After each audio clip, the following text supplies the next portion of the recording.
Welcome back, friends, to the story of Edgar Sawtelle and Gena's book, Nook. I want to let you know when we finish this book, all of our videos are going to be transferred over to the Orem Senior Friendship Center YouTube page.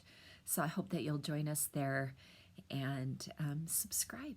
We're going to have a lot of fun classes on there, and I hope that you will enjoy those, and I hope that you'll follow along with us. Let's jump right in. The chapter today is A Way to Know for Sure.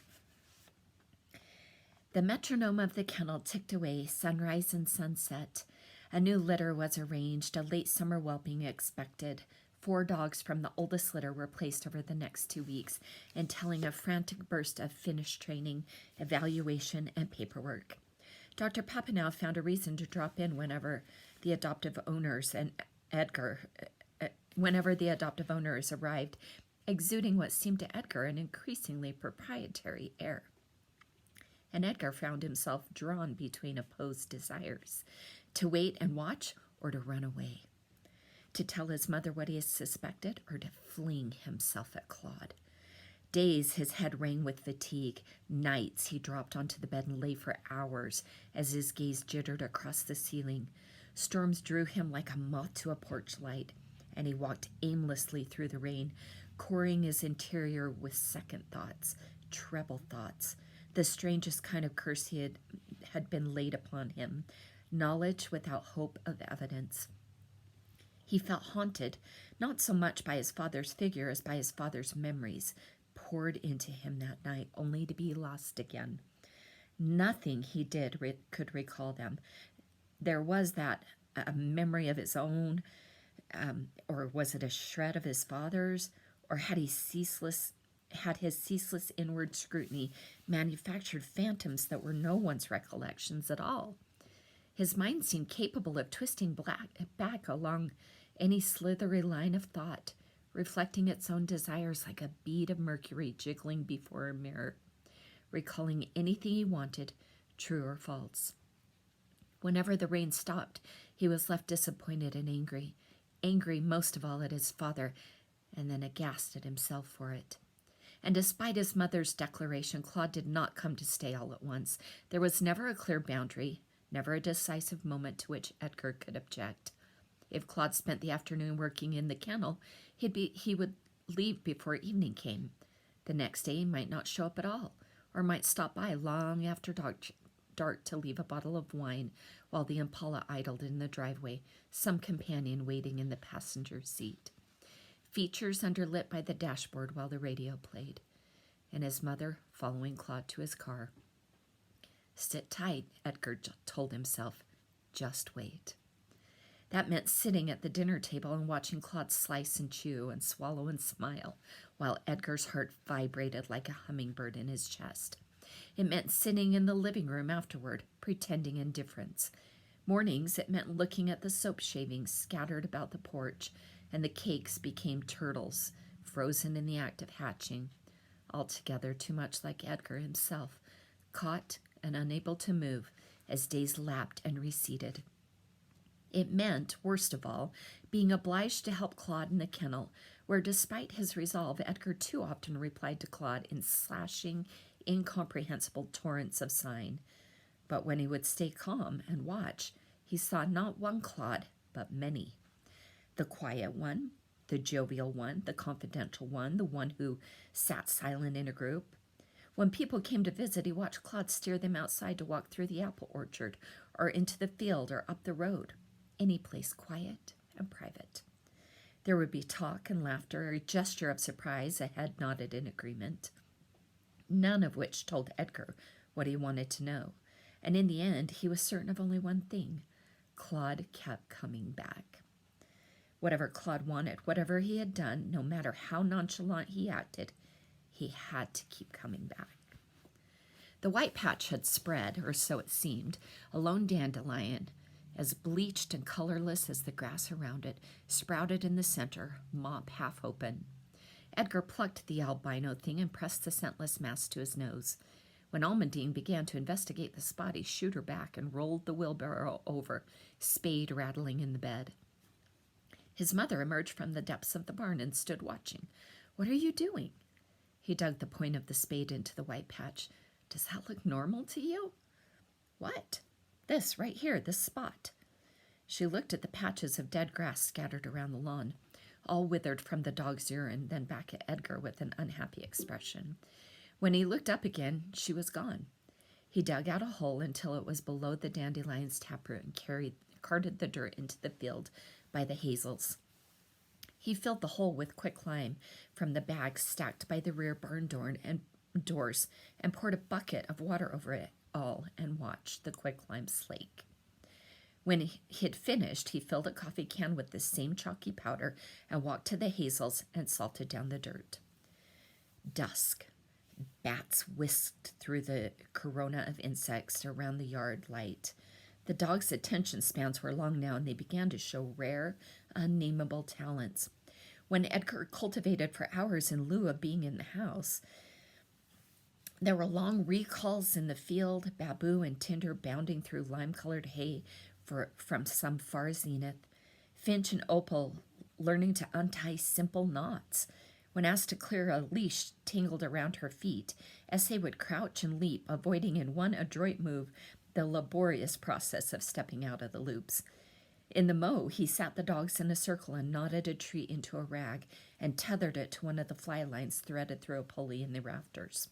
He released a dog by name. If any other dog moved, the treat flew into the air and all the dogs grumbled. When he ran out of ways to proof them, he stood in the doorway of the barn and looked at Claude's Impala and listened to the music playing through the living room windows, waiting for the lights to go out there. After dinner one evening, Claude maneuvered Dr. Papineau out to the kennel. Unaware, it seemed, that Edgar was there. When he heard them coming, he stepped into the dark outside the rear barn doors and listened. The two men walked into the whelping room, then came out and stood looking into the night. "Maybe it is time," Dr. Papineau said.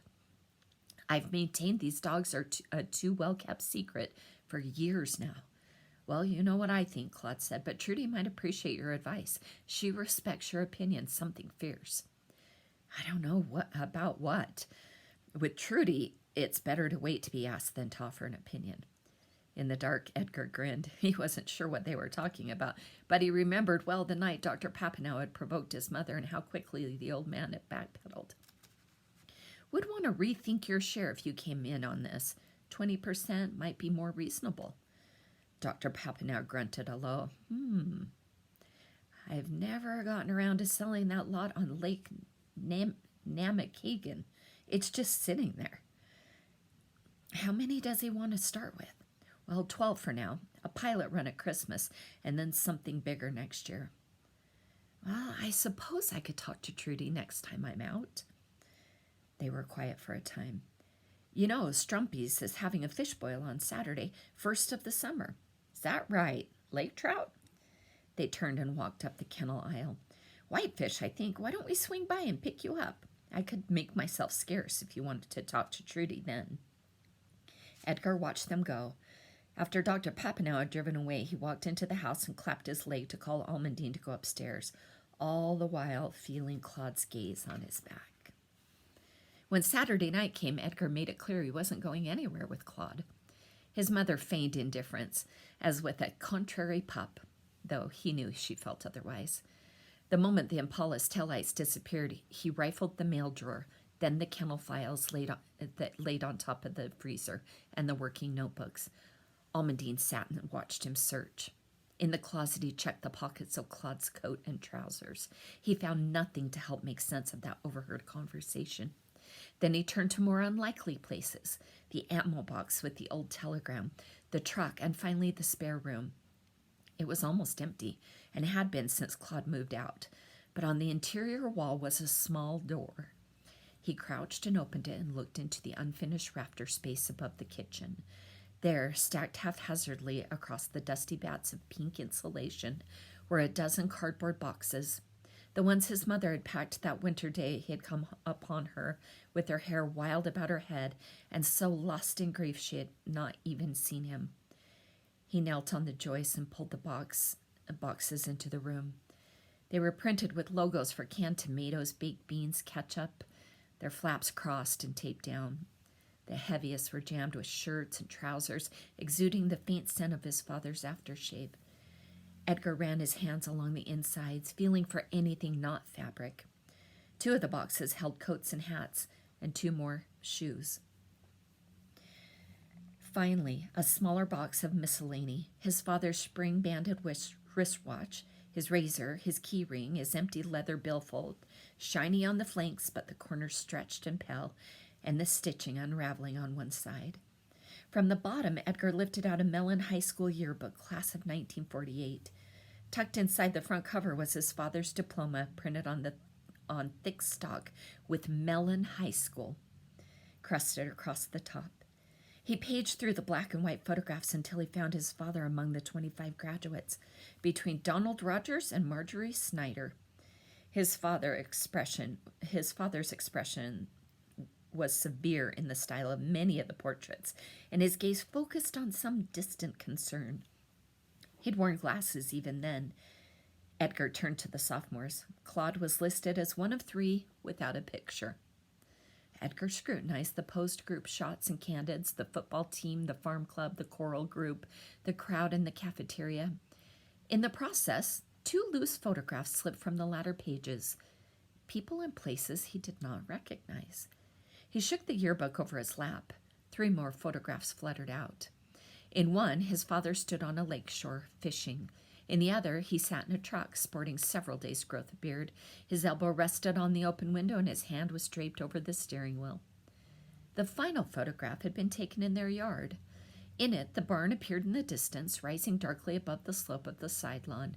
His father was looking on from near the milk house, a tiny figure. In the foreground stood Claude, dressed in a t-shirt and jeans.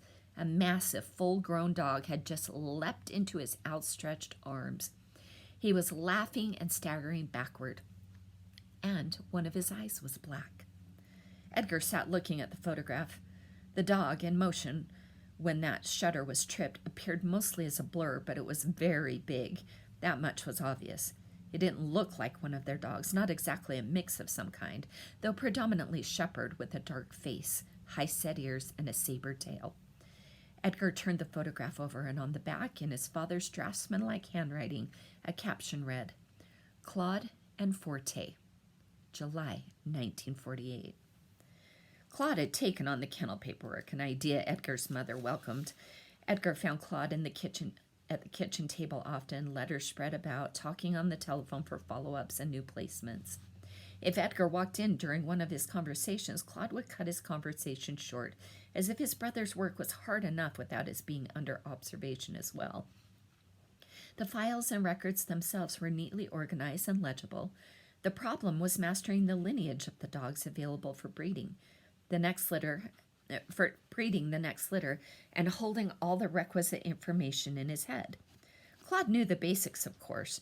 John Sawtelle had drilled the principles of animal husbandry into both his sons, but Claude had been away from the kennel long enough that the complex scoring system, refined by Edgar's father over the years, was now a mystery to him. On the other hand, Claude's attitude toward any accomplishment was cool indifference, a studious lack of awe. No matter what the feat, whether a pyrotechnic piano solo on a variety show or Kareem Abdul-Jabbar sinking a last-minute skyhook for the Bucks, Claude was unimpressed. He often declared that a person could get anything he wanted if he was willing to go slow enough. The pianist, he would point out, had sacrificed his childhood practicing. Of course he could tickle the ivories. Jabbar was born tall, and he worked at the game 5 days a week, all year round. Everyone gets good at their job, he said. It's osmosis, the most ordinary thing in the world.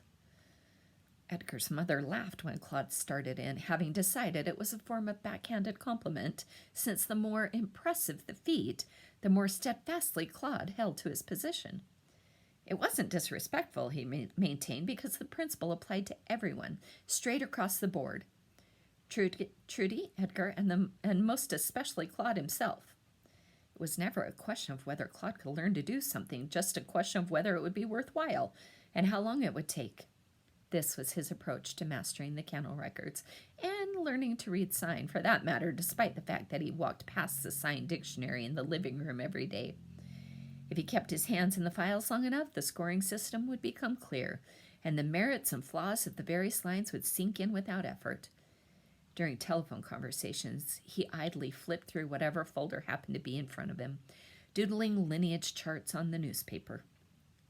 His father had been planning a litter for a sweet-natured black and chestnut mother named Olive. He'd spoken of finding a perfect cross, but Claude had searched fruitlessly in Edgar's father's notebook. As Edgar well knew, that notebook was a mess of ineligible notes, lists, reminders, and diagrams. The same man who filled out log records with the precision of a penmanship teacher wrote his notes in a madman's scribble. But Olive was coming into heat soon, and Claude sat at the table after dinner behind an avalanche of manila folders. Late one evening, he walked into the living room. "I have Gar's cross for Olive," he said. Edgar's mother looked up from the magazine she'd been reading. "Who?" "Drift," he said. "He's sired 3 good litters, healthy as a horse. He's down in Park City." Edgar's mother nodded. She had intuition on crosses, based on her memory of how past litters behaved, but she had always been indifferent to the detailed research, leaving that to Edgar's father. The pups were what excited her, all their talents as yet unrevealed. But Edgar saw the problem at once, and he was signing a response before he had time for second thoughts. "That's a line cross, a bad one." Trudy looked back at Claude and interpreted, "A line cross?" "Let's see," Claude said. "Olive was sired by..." He retreated into the kitchen and rummaged through papers. "Well, I'll be damned," they heard him say. "Olive and Drift are both from the same sire, 1 generation apart. Half Nelson, sired by Nelson, who was out of Bridger and Azimuth." "What's the problem with that?" his mother asked. "Remember Half Nelson and Osmo?" Edgar signed. "Oh, yeah," she said. "Not good." Claude had mentioned, but he couldn't read Edgar's sign. Meaning that a couple of years ago, Half Nelson sired a litter out of Osmo, with 3 pups stillborn and the rest with straight fronts. Gar decided it was a bad cross. He had decided more than that, Edgar thought. His father had considered that litter a disaster. He'd paid scant attention to superficial traits like coat color, but bones mattered, and straight fronts, which meant bad angulation in the dog's forelegs, were hard to eliminate from a line. And yet Osmo had borne good litters from other sires. Edgar's father had spent most of the day pulling folders and making notes until he tapped his pencil twice and announced he had found what he was looking for: line crosses with a common ancestor in Nelson. Edgar sat with him while he talked it through, and he could still see the diagrams they'd drawn. "Would have been nice to know that a couple of days ago," Claude said. Edgar didn't know you were considering Drift until just now," his mother said, before Edgar could respond, and she turned to him. "Who would be good then? Do you have an opinion?" Edgar wanted to leave Claude hanging, make him work it out for himself so he would look foolish and slow. Any help he gave Claude would only advance his brainless theory of osmosis. But Edgar wasn't sure Claude wouldn't take a wild guess, and he couldn't stand the idea of the dogs being used clumsily. "Gleam," he signed. "Or one of his sibs." After Trudy translated, Claude pursed his lips and returned to the kitchen while Edgar grinned. His mother gave him a "don't push it, Buster" squint and turned back to her magazine. He knew what Claude would find. Gleam was a 4-year-old brindle placed with a farm family east of town. The little boy who lived there sometimes sought out Edgar at school to tell him about the dog. He also knew Claude wouldn't find any problem with the cross. He'd have to go back 7 generations before he found any common ancestry if he bothered to look that far. When Edgar came downstairs the next morning, Claude was sitting at the table, manila folders stacked before him. "We're going with Gleam," he said, and he waved a coffee cup over the records. "Did you want to check me on this? I'm going to call the owner this afternoon and arrange it." Edgar tried to think of a response, but his mind seized up. He shrugged and walked to the doorway. "Look," Claude said, "is there something in particular you want to say? Is it just me and you here? It's whatever's on your mind. It'll stay between us." Edgar stopped. "I bet it will," he signed. He thought how he had capitulated the night before, how he had helped Claude through it was the last thing in the world they'd wanted to do. and slowly and with great precision, so that the gesture was unmistakable, Edgar angled his left hand in front of him and shot his right beneath it, index finger as straight as the knife it was meant to evoke. Murder. That's what's on my mind. Claude's eyes tracked Edgar's hand. He looked as if he were searching his memory, nodding all the while noncommittally. Edgar turned and walked onto the porch. I just want you to know, Claude called from the kitchen, picking Gleam like that, I was impressed. Edgar pushed through the screen door and let it slam, blood rising in his cheeks. He'd mustered the resolve to accuse Claude to his face, yet somehow Claude had twisted the moment into a chance to look magnanimous. And to whom? No one had been there to see it. Worst of all, Claude's compliment had elicited in him a flush of pride that made him instantly loathe himself. The problem, the very troubling problem, was that, when he wanted to, Claude could sound so much like Edgar's father. Night. He stood in the bathroom and crossed his arms at his waist and peeled his shirt over his head and looked in the mirror. Where his story had once been written in mottled blue and green, now only a pale and ordinary flesh. Memory of his father's hands sinking into that spot, how with the slightest pressure his heart might have stopped. The stream of memory passing through him like rain, now as faint and undetailed as dreams called back from sleep. He pressed a thumb to his sternum. A familiar ache lit his ribs. He swung his arm wide, hand curled into a fist. The sensation when he brought it to his chest, exquisite. Warm afternoons, he walked with Almondine into the woods where they slept under the dying oak. Sometimes he took Essay or Tinder along to make it look like training. Whenever his mother insisted he spend the night in the house, he waited until she and Claude were asleep, then let Almondine downstairs, bearing all his weight onto the creaking treads. From the doorway of the bedroom, his mother watched him rummage through the refrigerator. What are you doing? Going to the barn. It's 11 o'clock at night. So? Oh, for heaven's sakes, if you can't sleep, read something. He slammed the back door and stalked across the yard. Yet he couldn't oppose them in everything. One problem that irked him especially was naming the newest litter, something he'd delayed for 3 weeks. But now the pups' eyes were open and their milk teeth were beginning to come through, and they had begun exploring. The earliest puppy training would start soon. The playing of unusual sounds, the setting up of miniature stairs and hoops and all these puzzles for infants. And when that day began, they had to have names. He carried the dark blue New Webster Encyclopedic Dictionary of the English Language into the whelping pen and sank cross-legged into the straw.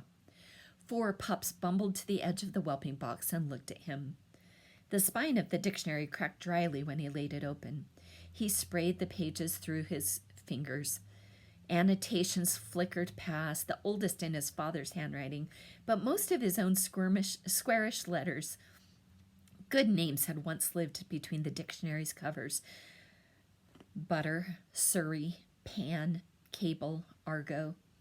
Sometimes he could even remember the exact place he'd been sitting when the word had risen from the pages and declared itself to be a name.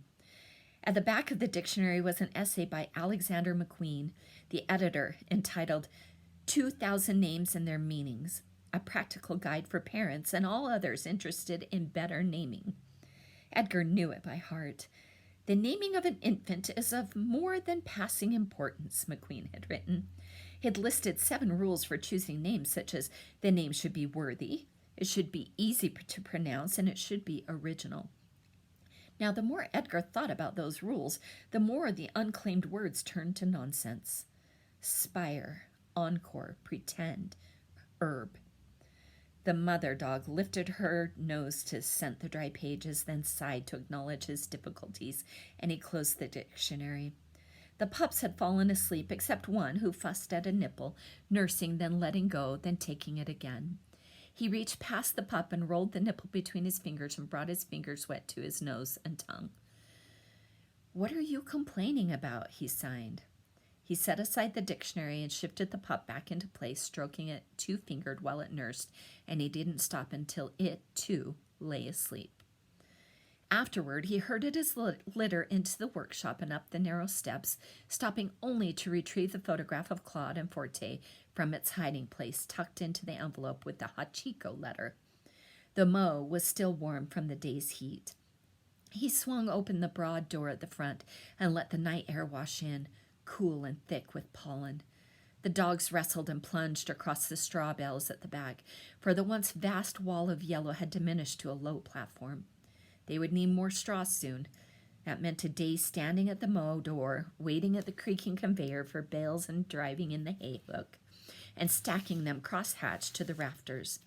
He looked out at the dark woods, and he wondered if Schultz had imagined teams of men working where he stood at harvest time, shouting, cursing, taunting those below to bring on the hay as they hauled on the sling ropes. When the dogs settled down, he shut the door and they began to work. He had forsaken the regular training schedule, instead teaching them playful acts with no point and no purpose, tagging one another, carrying scraps of dowling from place to place, dropping to the floor during a carry. Watching the dogs was the only thing that put him at ease, and he made a game of it, trying variations, setting up barriers, switching the order, testing connotations. A tag, they decided, meant not merely scenting another dog, but a solid nose push. A carry meant not dropping a thing, even when a tennis ball rolled by. Edgar found a pen and an old spoon and a length of welding rod, and he asked the dogs to take those items in their mouths instead of dowling, despite their strange texture and taste. When they'd agreed on this new meaning of carry, an hour and a half had passed and he declared a break. While the dogs lounged in the loose straw, Edgar took out the photograph of Claude and Forte. The stray was on his mind for the first time in a long while. Such a foolish dream to have hoped the dog would come in from the woods. He thought of that day in the field, how swiftly Claude had turned to shoot the doe after the stray bolted. After a while, he slid the photograph back into his pocket and he read from the Jungle Book, letting his hand swipe through the air. So loud did he howl that Tha heard him and said, "What is the sorrow?" And the first of the tigers, lifting up his muzzle to the new-made sky, which is now so old, said, "Give me back my power, O Tha. I am made ashamed before all the jungle, and I have run away from a hairless one. And he has called me a shameful name. And why?" said Tha. "Because I am smeared with the mud of the marshes." And the first of the tigers, "Swim then and roll on the wet grass, and if it be mud, it will surely wash away," said Tha. And the first of the tigers swam and rolled, till the jungle ran round and round before his eyes, but not one little bar upon his hide was changed. And Tha watched him, laughed. Then the first of the tigers said, "What have I done that this comes to me?" Tha said, "Thou hast killed the buck, and thou hast let death loose in the jungle. And with death has come fear, so that the people of the jungle are afraid one of another, as thou art afraid of the hairless one." The first of the tigers said, "They will never fear me, for I knew them since the beginning." Tha said, "Go and see." And the first of the tigers ran to and fro, calling aloud to the deer and the pig and the sambar and the porcupine and all the jungle. But they all ran away from him who had been their judge, because they were afraid. He roused the dogs again and began rehearsing 2 new commands. He began with "away," demonstrating in small increments at first. It was enough to look somewhere else without moving. The shared gaze training helped now, and they caught on quickly. Then he coaxed them into taking a step, then several steps, then running all the way across the mow. Finch was the first to get it. No place in particular to go. "Just not here." The dog fairly danced with excitement. Far more difficult was the idea that another big dog might convey a command. For example, if he wanted Babu to down, all Edgar had to do was lift his hand in the air. Sawtelle pups knew that sign when they were 3 months old, but now he wanted Babu to down if Finch or Essie nosed him on the hip. They called this linking, teaching a dog that one action automatically followed another. Linking is what made a dog sit when his companion stopped walking. Linking was what made for a clean finish on a recall, when the dog was not returned but circled behind and sat on one's left. And when it came to linking, the Sawtelle dogs were genuinely gifted. He put Babu in a stay and stepped one pace back. Tag, he signed to Essay, indicating Babu. The instant Essay touched the dog, Edgar raised his hand. Babu downed. A moment of revelry. They practiced again, this time with Babu tagging. After dozens of trials with breaks to race for a knotted rag thrown into the dark corners of the mow, they had all gotten the hang of it. He moved them farther apart, 5, 10, 20 feet, using a long threaded through a floor ring for corrections at a distance. After more practice, with just a hint of down, the dogs dropped when tagged. Not every time, but half the time, then 2/3 of the time, until finally he could stand motionless and watch while Essay dashed across the mow, nosed Babu's hindquarters, and Babu sank to the ground. Edgar celebrated by rolling them onto their backs and holding their feet against his face. They were fastidious about their pads when he inhaled against them. An earthly popcorn smell filled his senses. The dogs craned their necks to watch, eyeing him as if astounded, and boxing and writhing to coax him back again. He clapped them to their feet for more practice, always the same few commands now. He played them again in different orders with different pairings, different obstacles, longer or shorter releases. Roll on your back. Carry this to the other dog. Tag that dog. It was very late, and he was almost tired enough to sleep when he chose a sequence at random and watched them work it out.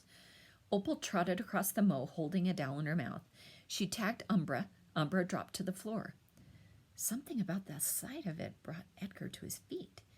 He had them repeat the sequence. Carry this to that dog. Tag that dog. Down when you are tagged. All at once, blood was roaring in his ears.